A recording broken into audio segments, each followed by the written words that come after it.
The cameras rolled at exactly 7:59 a.m. on Good Morning America, and what was supposed to be a light-hearted interview with one of Hollywood's most respected voices quickly became national headline material. Morgan Freeman kicked off Good Morning America after Michael Strahan tried to humiliate him live. What happened next shocked America. You clicked this video because you've seen the trending clip. Strahan leaning forward, smirking, trying to outwit the man whose very voice could silence a crowd. But what you haven't heard is a full story. The build-up, the sting, and the stunning comeback that turned live TV into a masterclass in respect and power. Before we dive in, tell us in the comments where you're watching from, and whether you've ever seen a talk show host push too far. Your replies help YouTube know real viewers care about accountability, and it helps this story reach more people who value dignity over drama. Now back to the stage. The Good Morning America set was glowing in warm sunrise colors. The trademark background of Manhattan's Times Square glittering through the glass. Michael Strahan, ex-NFL star turned morning show giant, was grinning wide, the way only a man who's about to steer the nation's conversation can. Opposite him sat Morgan Freeman. Suit crisp, tie understated, that unmistakable voice cutting to the buzz like velvet steel. The air carried that mix of caffeine, nerves, and the silent hum of millions watching. Producers whispered countdowns, lights steadied, and America's breakfast routine was about to collide with one of its deepest moral lessons. Ladies and gentlemen, Strahan began, his teeth flashing for the camera, we've got a Hollywood legend in the house, Mr. Morgan Freeman himself. Polite applause. Freeman nodded, serene. His posture was effortless, neither defensive nor boastful, just anchored. You could tell. This was a man who didn't perform authenticity. He was it. But Strahan wasn't after reverence. He was after ratings. He leaned in. Now, Mr. Freeman, people say you're one of the most serious men in Hollywood. Do you ever lighten up? Or are you always the wise old man even off camera? A ripple went through the studio. The question seemed harmless, but the tone wasn't. It carried the smirk of someone who'd rehearsed a jab and thought it would land. Freeman blinked once. Slowly. Well, he said, his baritone calm, wisdom's a full-time job, but laughter's part of it. The audience chuckled, a soft deflection, but Strahan pressed harder. Come on, Morgan. People online call you the narrator of everything. Some even say your roles make you sound like you think you're above others. You ever see those memes? Producers shifted in their seats. One camera operator whispered, "Why is he going there?" Morgan's smile thinned. He glanced toward the audience, not in anger, but in comprehension. He knew what was happening. A younger host chasing viral moments. A legend forced into a corner of spectacle. And the nation watching, waiting for a reaction. At first, Freeman answered like the consummate professional. "Michael," he said, "I've seen a lot of things online, but I don't mistake noise for music." A collective "oh" rolled through the crowd. The tension lifted for a second, but Strahan wasn't done. He laughed, a touch too loud, and looked straight into the lens. "Y'all hear that? Noise for music. I guess I'll have to ask my next question carefully before I get a lecture." The audience gave a confused laugh, half amusement, half discomfort. Something about Strahan's tone had shifted from playful to patronizing. Freeman folded his hands, unfazed. "Son," he said softly, "a lecture is what happens when someone still believes you can learn." That line hit like a thunderclap. You could almost see the studio oxygen disappear. Strahan's grin faltered for the first time. Behind him, a producer mouthed, "Move on." But live TV is a beast that feeds on ego. Strahan pushed again. All right, he said. "So let's get serious. You played presidents, prophets, even God himself. Some critics say that's typecasting, that maybe you take roles that make you feel untouchable. Is that fair?" It was a loaded question dressed as curiosity, and Freeman recognized it instantly. He leaned forward, elbows on knees, his eyes locking on Strahan's. "When I play a man of power," he said, "it's not to feel above anyone. It's to remind people what real power should look like. Measured, patient, accountable. You know, the kind that doesn't need to prove itself." Gasps. Applause broke through the awkward silence. But Strahan forced a grin again, holding his composure. Respect, respect, he muttered. But come on, Morgan. You're known for commanding every room you walk into. Don't you ever think maybe that intimidates people? Maybe even interviewers? The studio audience laughed uneasily. Freeman didn't flinch. Intimidation, he replied, is just what happens when confidence meets insecurity. The words sliced cleaner than any comeback could. The cameraman's hands trembled slightly, trying to keep focus. In the control room, someone whispered, "Cut to commercial," but the director said, "No, let it play. This is gold." From that moment, Good Morning America stopped feeling like a talk show. It felt like a duel. Two men, two kinds of power. One borrowed from celebrity charm, the other earned through decades of purpose. Strahan tried to regain ground. "I respect that, Morgan, but..." Freeman raised a hand, calm but firm. "Respect isn't something you say, son. It's something you show." Applause roared now, real, unprompted, uncontrollable. Viewers at home were tweeting mid-segment. "Morgan Freeman just educated Michael Strahan live. That's not an interview, that's a sermon.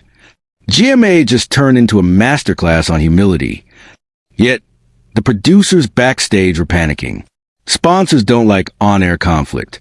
The teleprompter was blinking red, rap segment. But Strahan, visibly flustered, tried to laugh it off. "You're teaching me lessons today, huh?" Freeman smiled again, this time colder. "Lessons are free. Learning costs humility." The phrase echoed through the studio like a verdict. Even the co-host froze. Cameras caught George Stephanopoulos raising his eyebrows, Robin Roberts shifting uneasily in her chair. The Good Morning America energy, the comfort, the smiles, had vanished, replaced by something raw, almost sacred. Viewers could feel the shift through their screens. The moment a morning show built on politeness accidentally triggered the conscience of an entire country. And as the director finally ordered a cut to commercial, the camera lingered one last second on Freeman's face. Unapologetic, unmoved, unshaken. That image would replay across social media for days. Memed, analyzed, slowed down. The clip title that would dominate YouTube. Morgan Freeman silences Michael Strahan live on Good Morning America.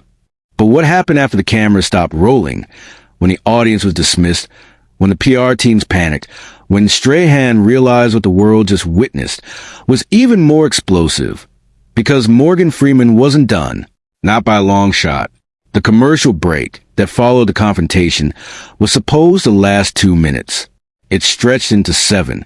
Behind the scenes, Good Morning America's control room was a hive of disbelief. Monitors replayed the last few seconds of air. Morgan Freeman leaning forward, his tone sharp but steady. Michael Strahan sitting back, blinking, the smile gone from his face. Producers argued in whispers. "Do we cut the segment?" one asked. "No," another replied. "You can't cut Morgan Freeman. You ride the storm." But storms of eyes, and this one was staring directly into America's living rooms. Across Twitter, TikTok, and YouTube, clips were already circulating under captions like, "Strahan disrespect a legend," and "Freeman teaches respect on live TV." Within 15 minutes, hashtag Morgan Freeman and hashtag Good Morning America were trending at the top of U.S. charts. In the studio, Freeman stood quietly offstage, sipping water from a paper cup. He wasn't gloating. He was thinking. Michael Strahan, meanwhile, was pacing by the stage doors, headset half off, arguing with his producer. "I wasn't disrespecting him," he said. "I was joking. This isn't supposed to be serious." The producer pinched the bridge of his nose. "Michael, it looks serious. You cornered him on live TV. So what now, I'm the villain?"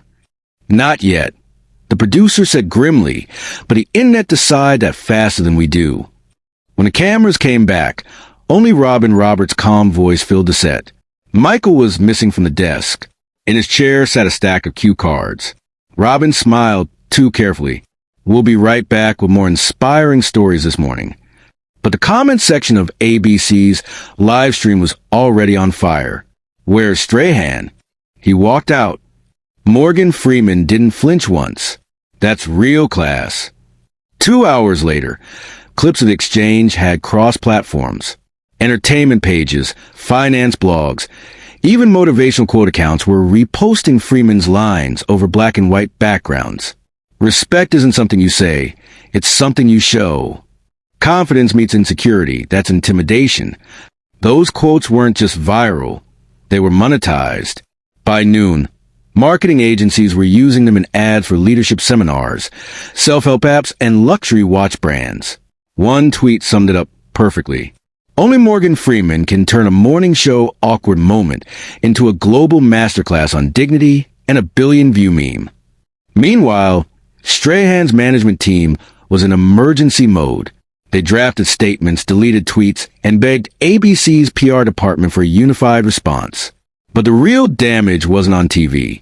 It was on YouTube. A full-length re-upload titled Morgan Freeman versus Michael Strahan, the interview that shook America, had already hit 2 million views by lunch. The top comment read, "Morgan didn't argue. He educated. That's the difference between ego and wisdom." Underneath, thousands chimed in from across the world. People from Nigeria, London, Sao Paulo, and Seoul wrote where they were watching from, echoing a collective sentiment. This is why we respect our elders. Backstage, Strahan finally approached Freeman, trying to recover his footing. "Mr. Freeman," he began, "I hope you know I didn't mean anything by that. I was trying to keep things lively." Freeman turned slowly, his voice low but cutting. "Michael, lively is fine. Disrespect isn't. The difference between entertainment and embarrassment is intent." Strahan exhaled. "You think I meant to humiliate you?" Freeman didn't blink. "I think you forgot who you were talking to." For a moment, there was silence. Then Freeman continued, "You've got power now, Michael. Millions watch you every morning. But power without grace? That's just noise. And I told you before, don't mistake noise for music." Those words would become the quote of the week across national media. The New York Post ran with it. Morgan Freeman School Strahan. Power without grace is noise. By the next morning, Freeman's words had been replayed on CNN, Entertainment Tonight, and The View. On Reddit's r/television board, a top comment with 40,000 upvotes read, "That was generational. The kind of public schooling we need more of." TikTok creators dissected body language frames. Influencers staged reenactments of the interview to instrumental hip-hop beats. Even late-night monologues at night, Colbert, Fallon, and Kimmel, made jokes about never crossing Morgan Freeman before breakfast. Yet underneath the humor was an undertone of awe. People weren't laughing at Strahan anymore. They were realizing that what happened was an argument. It was a cultural correction. One op-ed put it best. Morgan Freeman reminded a nation obsessed with going viral that there's a difference between being famous and being respected. That afternoon, ABC executives called an emergency meeting. Viewership had spiked 37% that day. Good Morning America hadn't trended this hard since Meghan Markle's interview years ago. But viral success built on humiliation was risky. They needed containment. "Do we apologize?" asked one executive. "For what?" another countered. Morgan Freeman didn't curse, didn't raise his voice. He owned the moment. "If anyone should apologize, it's Michael." Someone else chimed in, "Maybe we frame it as a teachable moment. Spin it positive." They agreed. Issue a short statement praising Freeman's wisdom and professionalism, and promise a future reunion episode to continue the conversation about respect. But Freeman's camp declined. Politely, his agent wrote back a single line. Mr. Freeman said the lesson's already been taught. The next day, the Good Morning America YouTube channel uploaded the full interview under the title Morgan Freeman on Leadership and Legacy. They quietly trimmed 10 seconds of Strahan's awkward laughter, but the internet noticed anyway. The comments doubled overnight. Financial channels started calculating the ad revenue boost. Tech analysts wrote think pieces on how a single unscripted exchange generated millions of impressions. Luxury brands, Rolex, Lexus, American Express, subtly reposted Freeman quotes with their own logos beneath them. Respect, it turned out, was profitable. But for Strahan, the backlash was relentless. Clips of his old interviews resurfaced, moments where he interrupted guests, laughed over emotional confessions, or rushed through serious answers. People began drawing parallels. "This isn't new," one tweet read. "He's been doing this for years. He just finally met someone who didn't play along." 2 days later, Morgan Freeman broke his silence. Not with statement, but with action.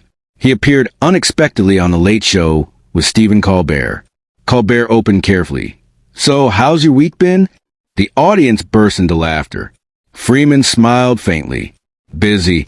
Apparently, teaching manners is a full-time job." The crowd erupted. Colbert leaned in. "Do you think Michael Strahan deserved the criticism?" Freeman shook his head. "Deserve is a tricky word. We all deserve to learn. But what you do after the lesson, that's character." The audience went silent, hanging on each word. "And what about you?" Colbert asked. "What did you learn?" Freeman's answer was simple. That America's still watching, still listening. You just have to give them something worth hearing. That clip alone hit 10 million views in under 24 hours. Back at ABC, Strahan faced his co-host for the first time since the debacle. Cameras were off, but someone leaked audio from a closed-door meeting. Michael's voice cracked as he said, "I let my ego drive the segment. I thought I was being entertaining. I ended up being small." Robin Roberts replied softly, "We've all been there, Michael. Just not everyone gets schooled by Morgan Freeman on live TV." Laughter broke the tension, but the lesson stuck. By week's end, Good Morning America's viewership had surged by nearly 1 million new eyes. Sponsors renewed contracts. And Morgan Freeman, without intending to, had single-handedly revived America's appetite for substance over spectacle. The story should have ended there. But the next Monday morning, Freeman did something nobody expected. He walked back into the Good Morning America studio. The crew froze. Was he there to demand an apology? To confront Strahan again? No. He was there to finish the conversation, this time on his own terms. He told the producers, "If we're going to talk about respect, let's do it properly, on air." And when the red light blinked live once again, every viewer from California to Cameroon leaned in. What Morgan Freeman said next would become one of the most quoted live television speeches of the decade. It was Monday morning, exactly 1 week after the viral showdown. The same Times Square glass, the same coffee steam curling under studio lights. But the energy was completely different. Every staff member could feel it. Security had doubled. Producers whispered in corners, and ABC's live-stream countdown chat was flooded with comments like, "He's back. Part 2 of the lesson. I hope Strahan's ready." At 8 a.m. sharp, Robin Roberts faced the camera. Her tone was formal but heavy with anticipation.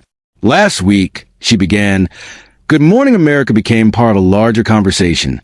One about respect, about dialogue, and about what it means to listen.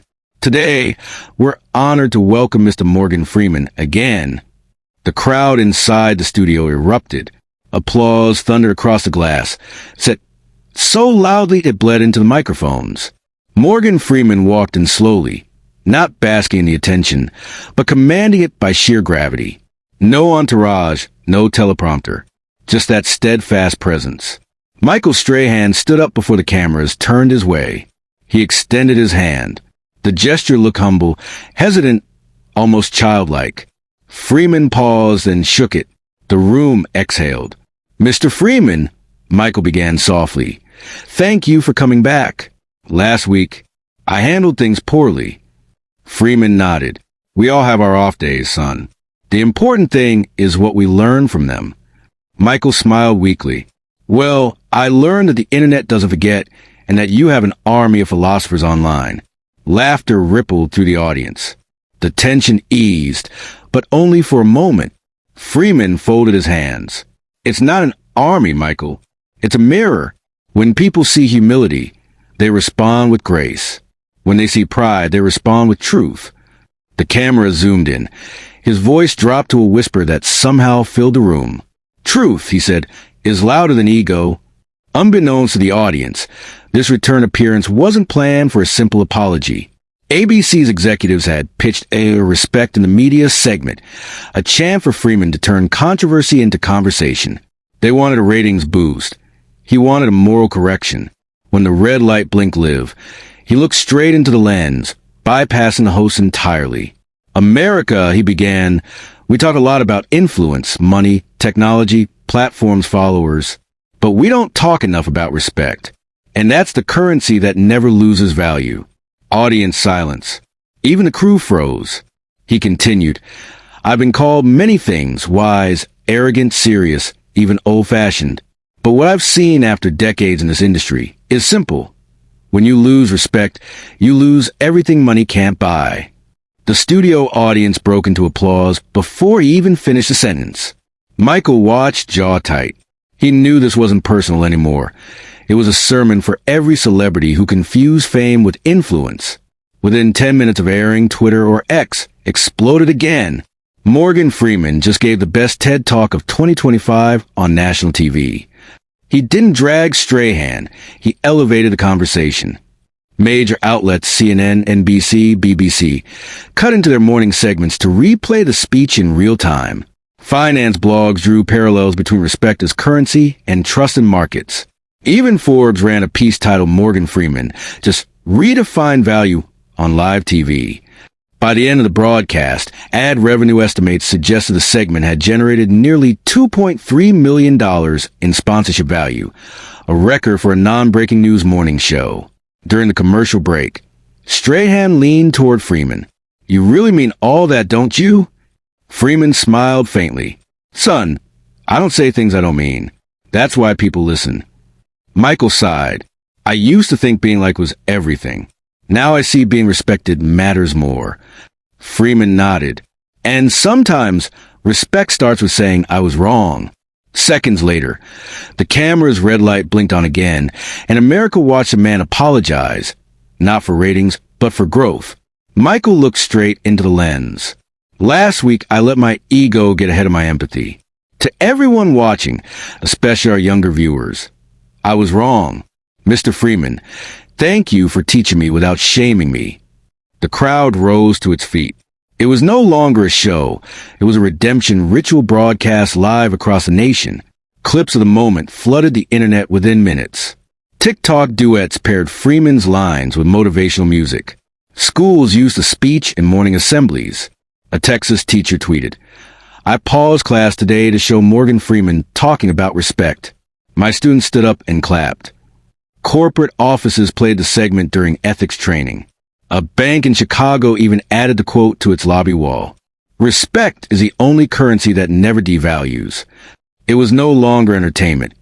It was education through humility. By the end of the week, Michael Strahan's social media followers had tripled. But so had the tone of his content. Gone were the clickbait pranks and ego-driven banner. He started posting videos about gratitude, mentorship, and fatherhood. Freeman did not post a thing. He didn't have to. His silence was now the most powerful voice in the room. Late-night hosts joked about it for weeks. Jimmy Kimmel. Even God himself couldn't have scripted that better. Stephen Colbert, I think we just found America's new moral compass. And he has an Oscar. Jimmy Fallon. Morgan Freeman walked into GMA and invented therapy on live TV. But beneath the punchlines was a truth no one could mock. Respect had become viral. Freeman was invited to speak at Harvard's Kennedy School 2 weeks later. The auditorium was packed with students from politics, finance, and media. His topic, the economics of respect. He opened with a smile. You can print money. You can program code. But you can't manufacture character. Every sentence was met with thunderous applause. By the time he finished, the speech had already gone live on YouTube, uploaded by Harvard with Freeman's permission, and within 24 hours it hit 15 million views. News outlets called it the speech that cured morning TV. One evening, a week after Harvard, Strahan called Freeman. Mr. Freeman, he said quietly, I just want to say thank you. You didn't just save my career, you saved my voice. Freeman chuckled lightly. Michael, I didn't save you. You just remembered who you are. Strahan paused. You think people will forget what happened? Freeman, they won't. but they'll forgive it if you keep growing. The world loves a man who learns in public. That line would become the core of Strahan's new book, Deal 6 months later. Learning in Public, What Morgan Freeman Taught Me About Grace. ABC's executive report showed that the two-part Freeman interview generated $9.7 million in advertising equivalent value. Stock analysts credited the spike in network credibility to authentic narrative leadership. Every brand wanted to license the moment. Streaming platforms scrambled for Freeman interviews. Netflix greenlit a special titled Morgan Freeman, Respect Unfiltered, produced by his own company Revelations Entertainment. It promised to explore the line between fame and virtue in modern media. Michael Strahan was invited to co-host the first episode. When production began, Freeman walked into the studio and found Strahan already there, setting up his own cue cards. Back to where it started, Strahan said with a smile. Freeman replied, "Only this time, we both know the lesson." The first episode premiered 3 months later and opened with Freeman's voice. Power is temporary, character is permanent, and respect is earned one conversation at a time. The show hit #1 on Netflix US within 48 hours. Critics called it a spiritual sequel to the moment that saved morning TV. Universities taught the incident in media ethics courses. Journalists cited it as the turning point when television rediscovered its humanity. Even politicians quoted Freeman in speeches about leadership and public service. Social media challenges emerged under the hashtag Respect Challenge. Young creators posting videos of them apologizing to someone they'd wronged, each clip closing with Freeman's line, "Lessons are free. Learning costs humility." What began as a tense interview became a national reset button. And through it all, Morgan Freeman never once raised his voice. But the story was not done. There was one final exchange, private first, later leaked, that completed the arc. After the Netflix premiere, Freeman and Strahan shared a quiet moment backstage. No cameras, no crowds, just two men who walk through fire and come out clean. Strahan asked, "Mr. Freeman, do you ever get tired of being the voice of reason?" Freeman smiled. "Reason gets tired, but respect never does." That line became the closing tag of every promo for the series. The year was winding down, but the conversation Morgan Freeman sparked was still pulsing through American culture. From classrooms to corporate boardrooms, people were quoting the line that had come to define an era. Respect is the only currency that never devalues. 6 months after the Good Morning America showdown, the nation had changed in small but visible ways. TV hosts spoke slower, interviewers listened longer, and the once casual snark of daytime television gave way to something rare grace. Everywhere Freeman went, people stopped him to thank him, not for a movie but for a moment. Flight attendants called him the man who saved live television. A senator in Washington referenced him in a speech on civic decency. Even late-night comedians, famous for irreverence, started weaving his quotes into their punchlines. And yet, the man at the center of it all remained the same. Humble, reserved, quietly amused by how one measured conversation could ripple through an entire generation. When Netflix dropped a limited series, Respect Unfiltered, viewership shattered expectations.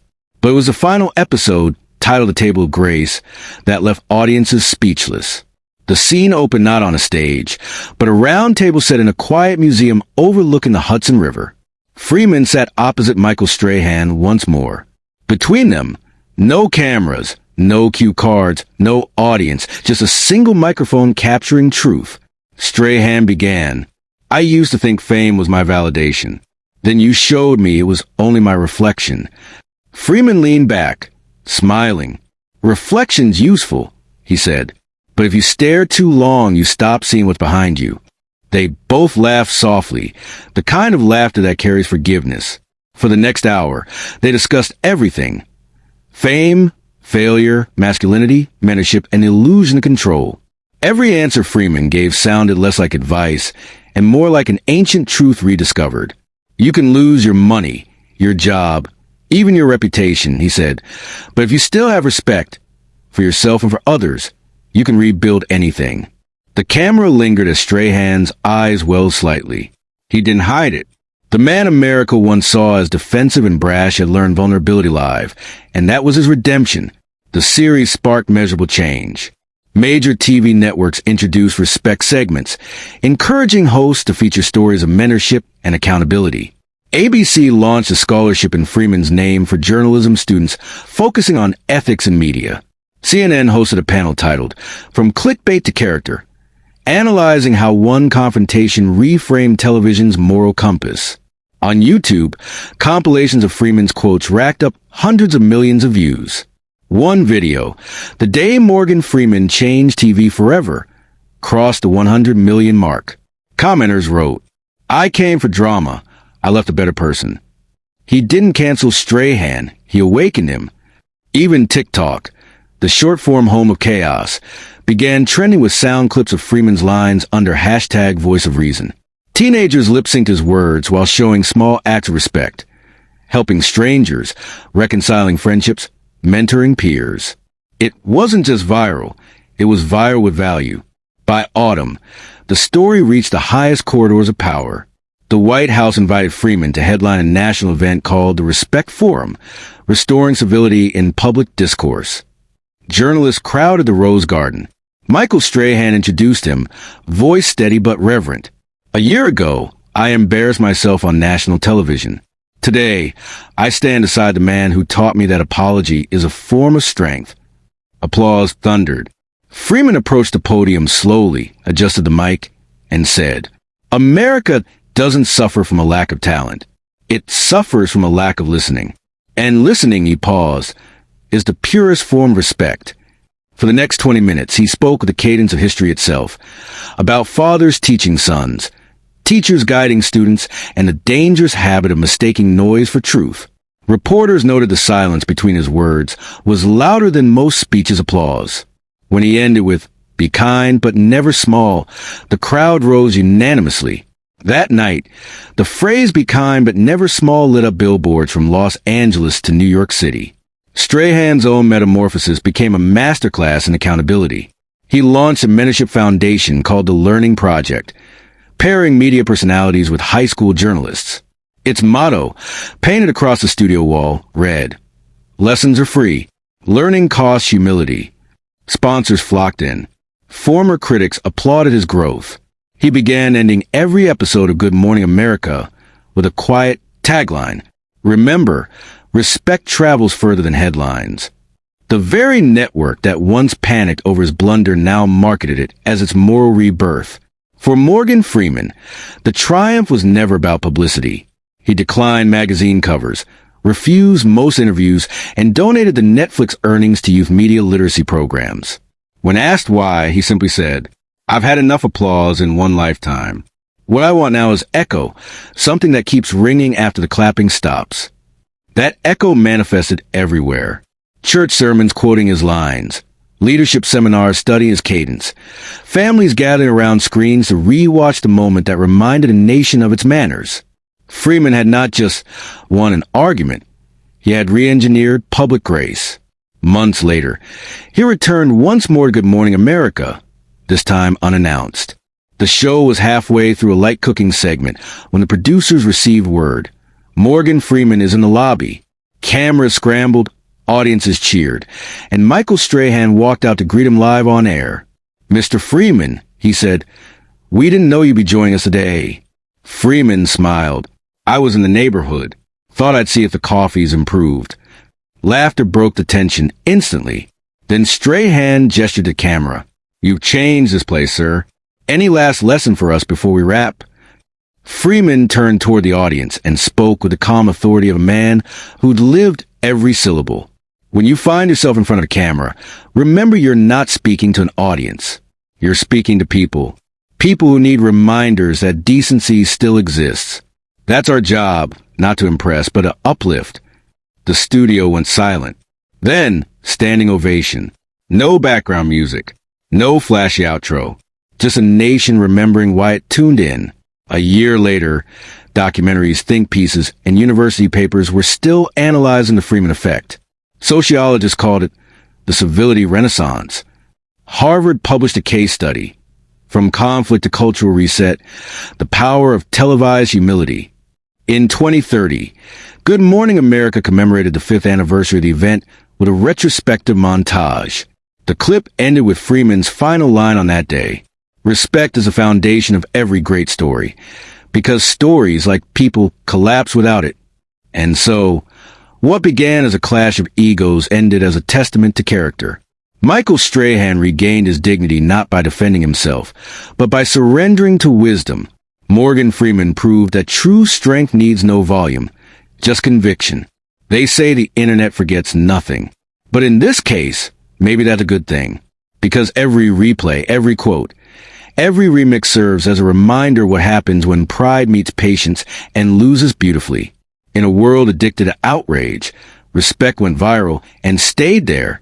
So the next time a host, a leader, or any of us faces a temptation to win a conversation, maybe we'll remember this one and ask, am I speaking to be right?